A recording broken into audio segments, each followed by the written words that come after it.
안녕하십니까. 자연 차 타는 남자입니다.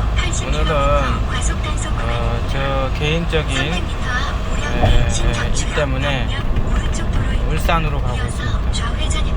울산을 가면서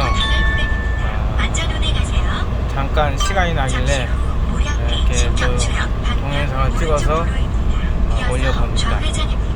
요즘은 시간이 날 때마다 차를 만지고 차를 조금씩 수리하고, 물론 돈이 많아서 샵에 맡겨서 이렇게 수리를 하면 좋은데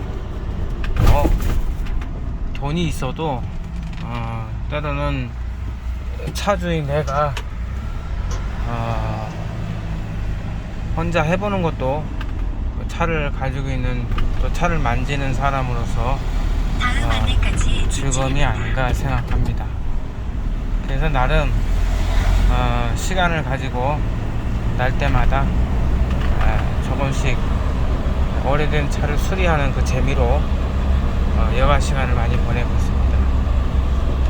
차라는 게 전에도 이때 동영상에서 잠깐 이렇게 말씀드렸지만 타고 다니는 목적 외에 어떤 사람에게는 생계의 수단이 될 수도 있고, 또 어떤 사람에게는 또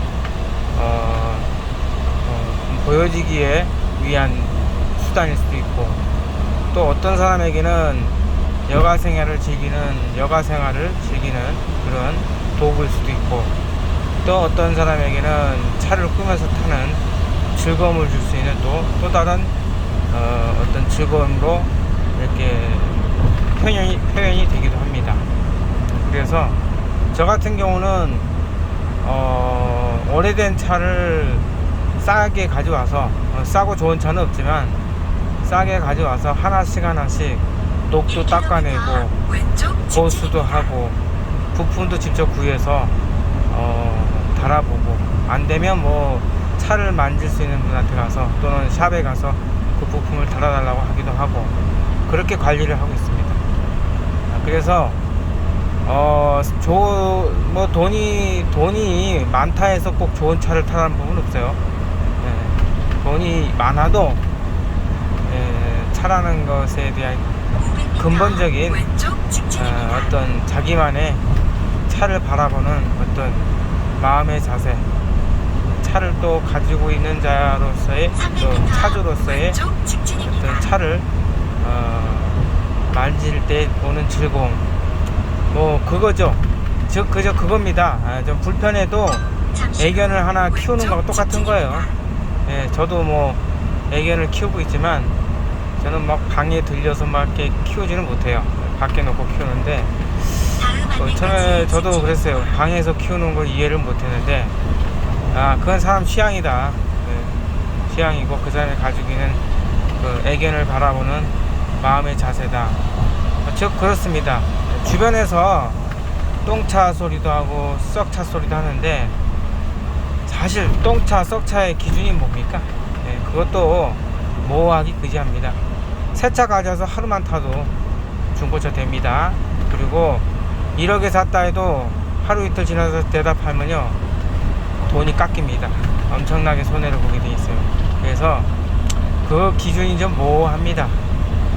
물론 거래되는 시장에서는 기준이 있죠. 하지만 저 같은 사람한테는 10년이 됐든 20년이 됐든 하루가 됐든 그 기준이 그렇게 중요하지 않다는 거죠. 오히려 정비하기 편하고 어느 정도 부품이 수급이 된다면 고전차가 좋습니다. 요즘 새로 나온 차들은 전부 다 이제 전자화돼서 하나가 고장나면 전체 라인을 다 갈아버리든가 아니면 손을 봐야 되는 건데, 엄청나게 일이 커지죠. 비용도 많이 들고. 그래서 뭐 꼭 오래된 차를 타라는 것은 아니고요. 주변에도 오래된 차를 좋아하거나 소장하시는 분들을 바라볼 때 조금 시선을 좀 안 좋게만 보지 말고, 그분들이 그런 취향이 있다라는 것만 여러분들이 그냥 좋게 봐줬으면 하는 거고, 오래된 차를 탈 때는 반드시 노상에서 차가 굴러가야 되기 때문에 정비를 철저하게 해야 됩니다. 안전에 주의해야 되고, 만일 내 차가 노후돼서 그 노후로 인한 사고로 인해서 다른 사람한테, 다른 이한테 또 피해를 주면 안 되잖아요. 그러니까 노후된 차, 올드카를 타실 때는 반드시 차량을 주행해야 될 상황에서는 여러분들이 철저하게 정비를 한 다음에 차를 타고 다니시는 게 맞지 않겠나 이렇게 생각을 합니다. 물론 우리가 좋고 성능 좋고 뛰어난 차를 산다는 것은 좋지만, 이제 그것도 AMG 같은 경우는 차량 유지비가 많이 들어요. 많이 들고 부품값도 엄청나게 비싸죠. 그거 타시는 분들 얘기 들어보니까 그냥 중고로 가져와도 그냥 1000만원 정도는 그냥 수리비로 나갈 생각하고 타라고 합니다. 그러니까 이게 뭐냐면, 뭐 차도 각자의 가진 경제적인 상황에 따라서 이제 차별적으로 구매해서 타고 다니는 건데, 그렇게 생각하시면 돼요.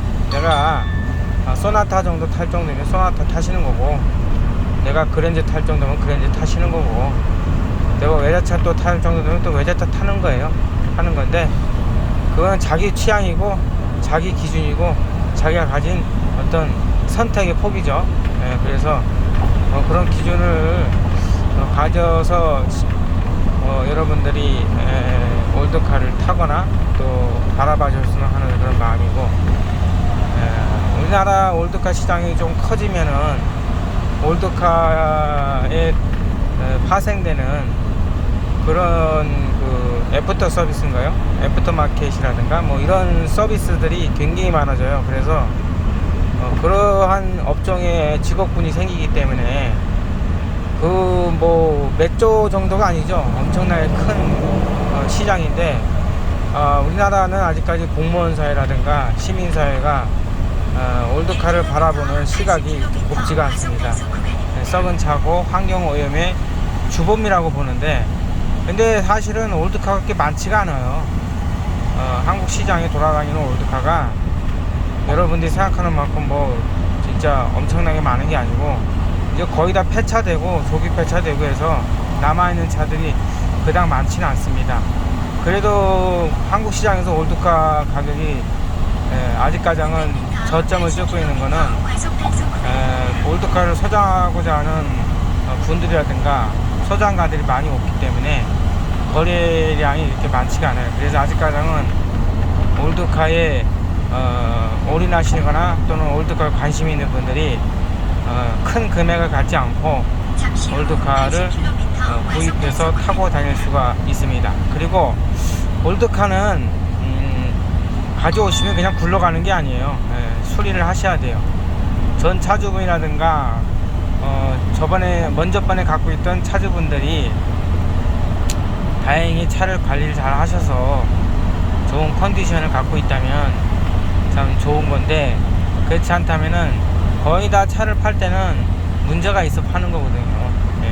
물론 실증이 나서 파시는 분도 있지만 거의 보면 고장이 날 때는 났고, 또 돈이 많이 들어가는 주요 부분에 대한 수리비가 커지기 때문에 그래서 그냥 어느 정도 상태가 됐을 때 그냥 팔아버리는 경우가 많아요. 그래서 또 그 차를 사오신 분들이 제 차 수리를 해야 되는 부분도 발생이 되고요.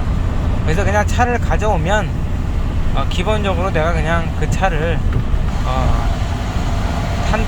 타고 고친다, 고치고 또 수리한다. 그리고 수리되는 부분에 있어서 물론 비용이 크게 될 수도 있어요. 비싸고 좋은 차를 사면 수리가 많이 나옵니다. 6기통짜리가 있고 8기통짜리가 있고 12기통짜리가 있는데 6기통보다는 4기통이 아무래도 수리비가 좀 적게 나올 거고요. 6기통은 수리비가 많이 나올 수밖에 없고 8기통은 더 많이 나옵니다. 그리고 12기통은 어마어마하게 나오죠.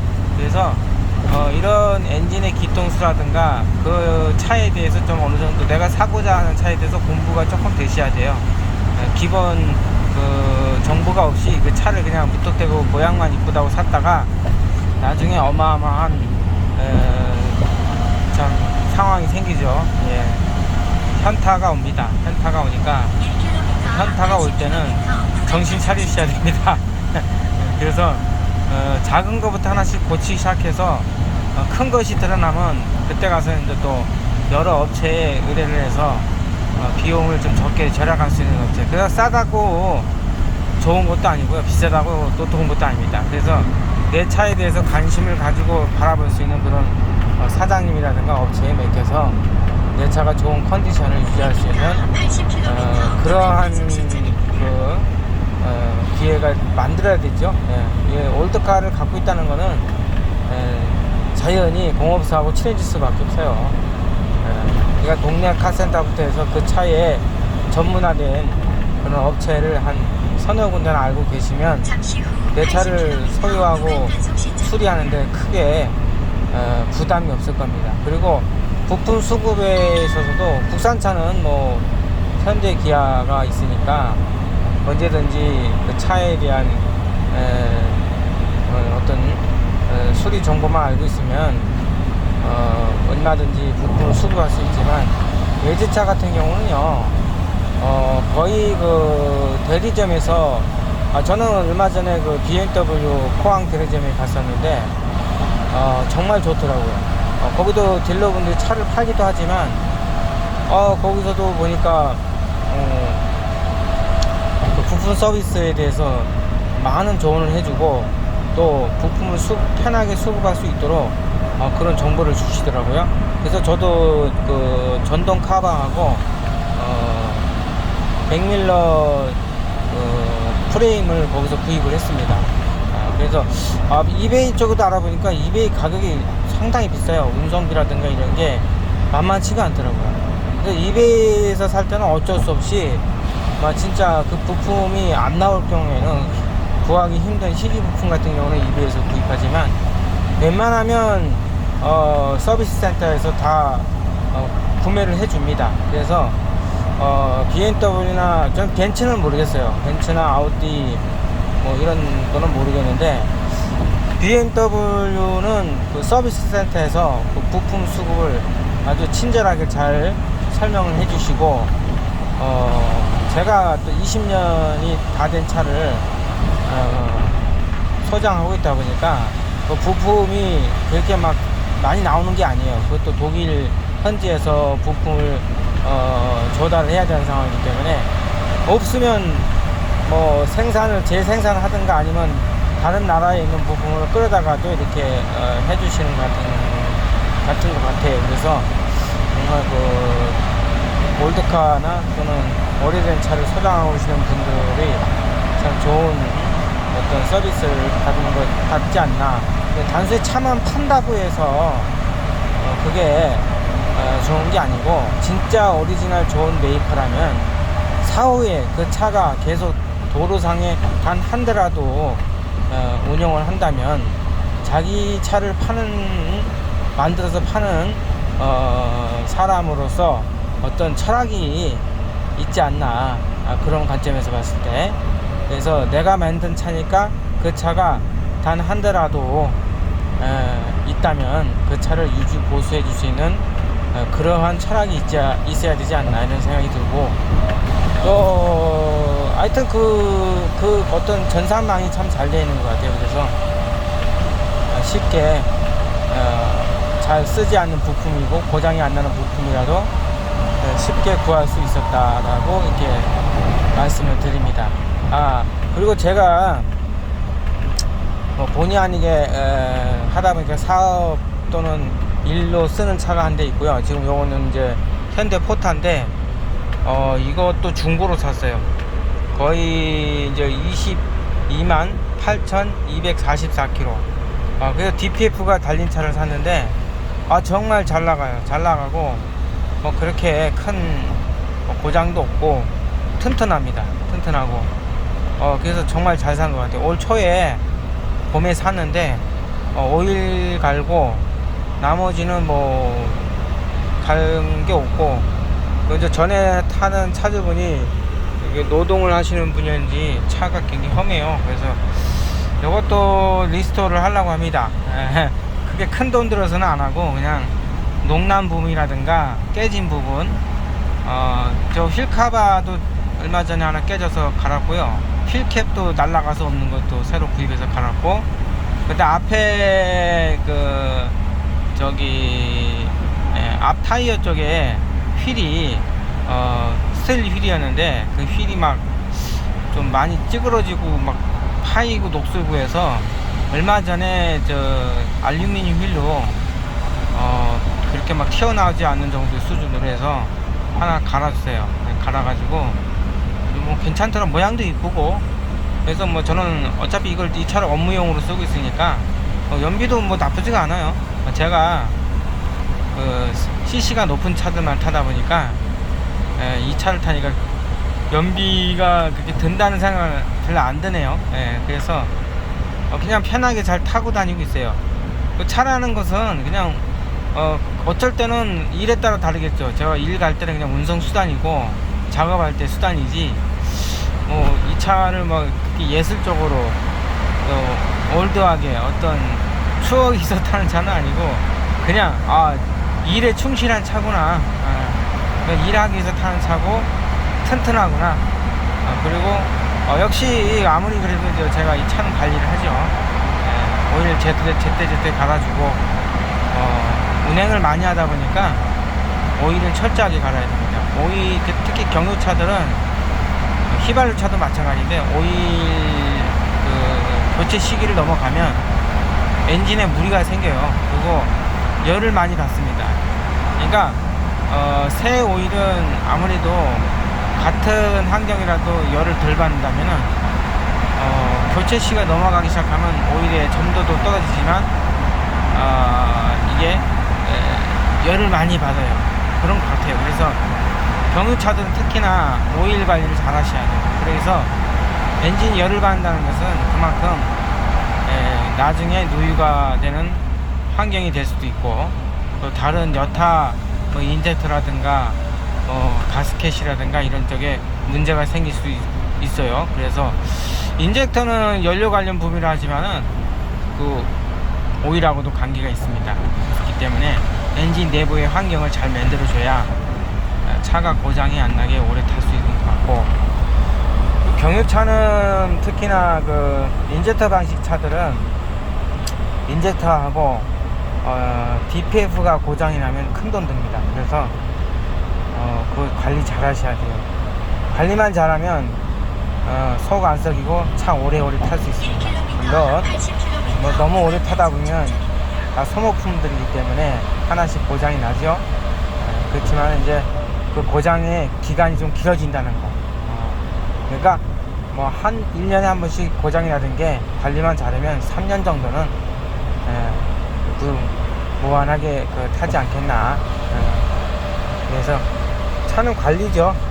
관리를 잘 하셔야 돼요. 좋은 차든 나쁜 차든, 좋은 차 나쁜 차 개념이 뭐 하긴 하지만 뭐 비싼 차든 싼 차든 그런 차들도 다 관리해야 돼요. 비싼 차라 해서 관리 느슨하게 하면 더 큰 사고 납니다.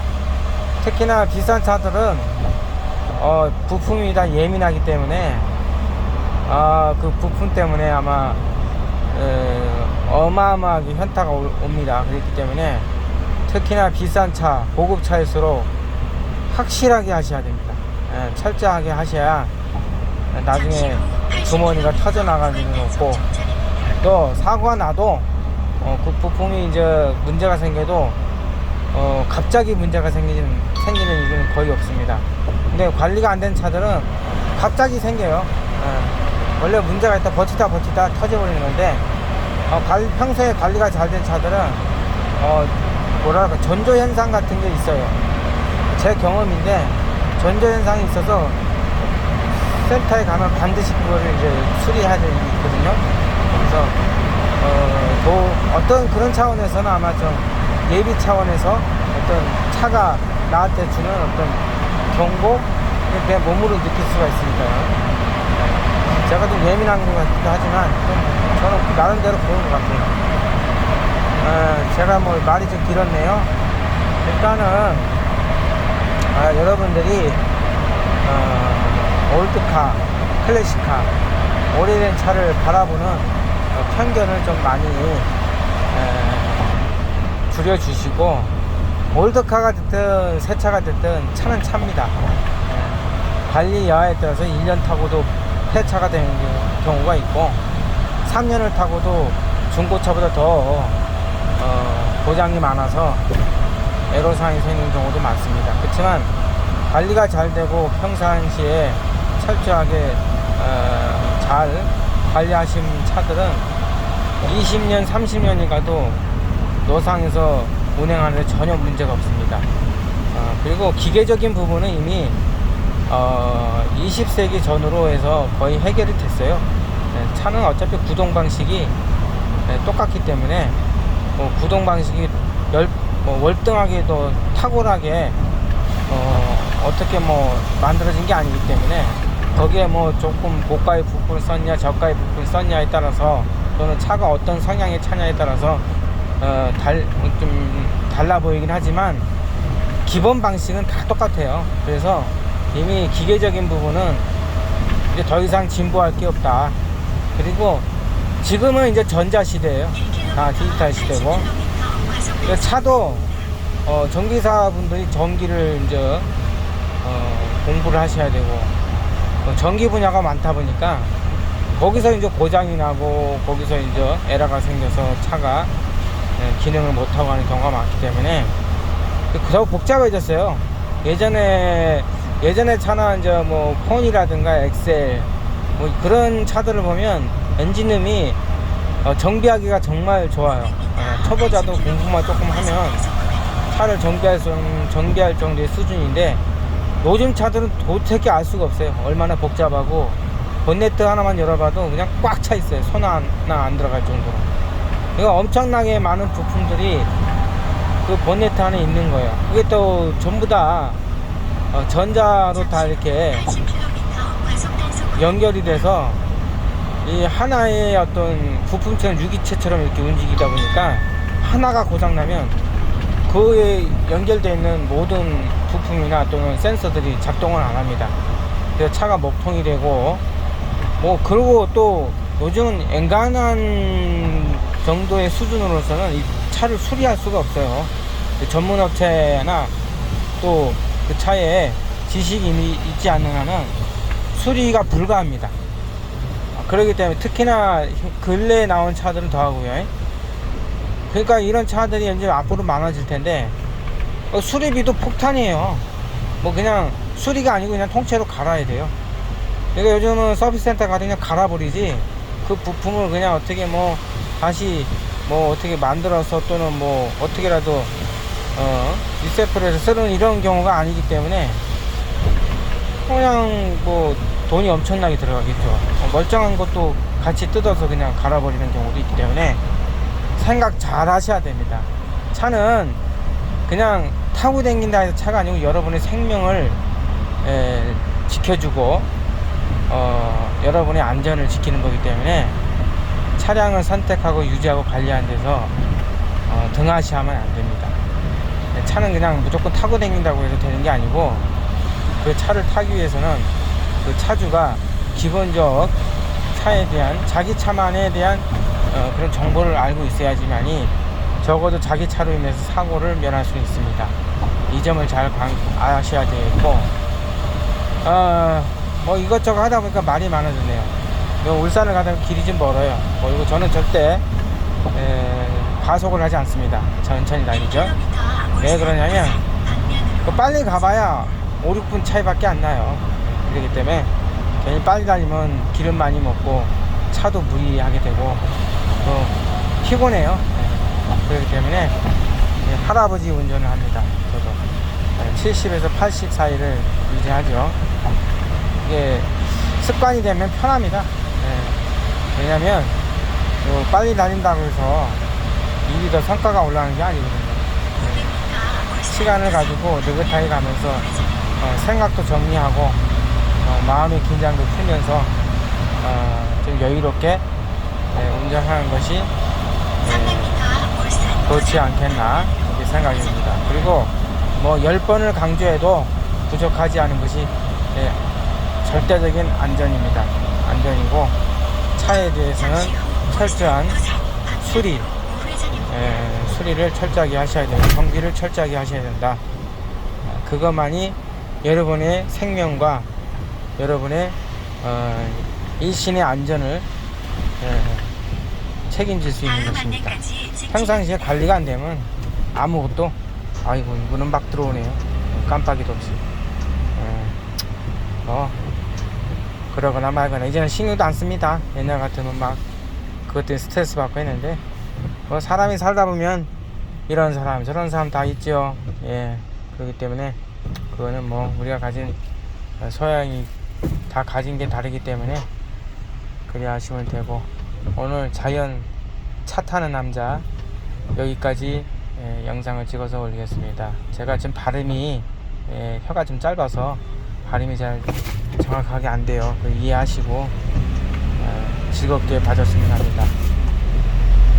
안녕히 가세요. 안녕.